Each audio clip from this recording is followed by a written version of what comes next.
Hello everyone, my name is Jonanthony, and today I'm going to be talking about my future career plan.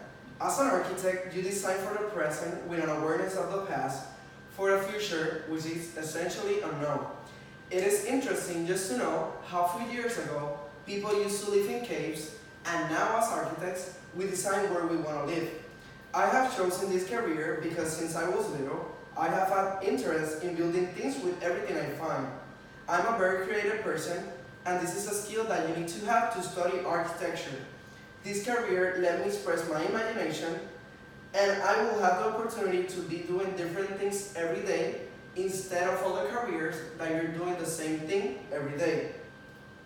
Architecture, as architects, we create designs for new construction projects as well as alterations to existing buildings or projects. We also use our knowledge in construction and drawing to create the plan designs for projects to be safe, good for the environment, and aesthetically good. Be in charge of the project before, during, and after it's done. It is all part of the process. Be sure that everything is good as it's supposed to be and safe. As architects, we need to work with a budget provided by the client, and here is where things get complicated, usually because you need to adjust the design as the client asks. Make the design that is safe for people and at the same time sustainable. As architects, we also need to have excellent verbal and oral communication because we need to explain the projects, and this is the only way that you can convince the client that your project is the best one. At the same time, you need creativity and imagination with the project and drawings, not only by hand but also in the computer because it's the future, and eventually we're gonna keep using computers instead of drawings. Times are changing, so everything we design now has to have an impact for the future.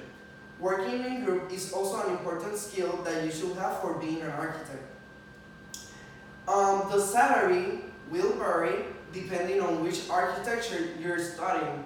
In my case, I'm gonna be an ethnographic architecture, and my major goal is to do the set designs and the ethnography for all the Broadway shows, the theme parks, parade, and in my case, according to the US Department of Labor Statistics, the salary per year is $84,470 to $86,000 a year.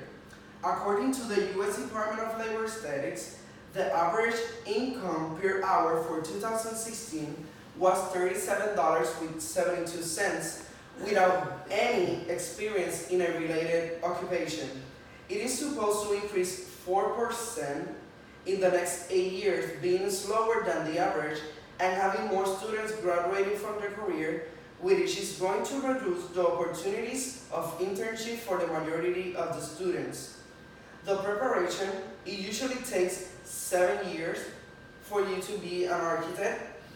5 of those years are for your bachelor degree. Usually you start at a college, you go 2 years, and then you move to a university to complete your other 3 years of your bachelor degree. And you need to have a master degree to become an architect. You cannot be an architect with a bachelor degree only. When you're gonna apply to a college, the GPA is not important. It's only like your diploma from high school. But if you're gonna apply to a university, the GPA is important, and if you don't have the GPA to go to the university, then they usually ask you for a portfolio so that you can put like pictures or things that you have done in the past that will help you to enter to the university. Some campuses that offer the major is the University of Puerto Rico in Rio Piedra, Valencia College, West Campus, University of Central Florida, and University of Florida, and so many other universities. For the architecture major, internships are not required, but they are going to help you at the time for applying for a job. The more experience that you have, the more opportunities you can get. It just requires professional training, but this does not count as an internship because everyone needs to complete the professional training part. The qualifications that an architect needs are the Architect Registration Examination, ARE, is to prove your knowledge and skills in all the topics of architecture, and it is one of the steps to earn your license. The license is the only thing that is going to make you an architect, and is required to apply for any job. The advantages and disadvantages of the career is that the hours are flexible because you can work in the times that you can, as long as you finish and complete the projects on time. It is all going to depend on what kind of job you are, like I already told you at the beginning. Some of them are going to require more hours of work than others. In the mental part, it is going to take you out of your comfort zone, and it is going to let you use your imagination and creativity for new ideas, which is something that will make you happy and proud. As a disadvantages, this career for itself requires a lot of hours of work. You really need to like it, because for us as architects, we need to be responsible for the projects in our job. So we are not going to sleep in some of those cases, but the salary is worth it, and even though you like the profession, and it is something that you like. Mentally, you're going to feel most of the time tired because of all the work you have to do and all the things you're thinking about during the day, and sometimes the rest is not enough. Being able to do designs for people that are going to catch their attention, but that will also be safe and aesthetically beautiful for people. In conclusion, architecture, it is something that is beautiful and is going to impact people. Thank you. Have a nice day.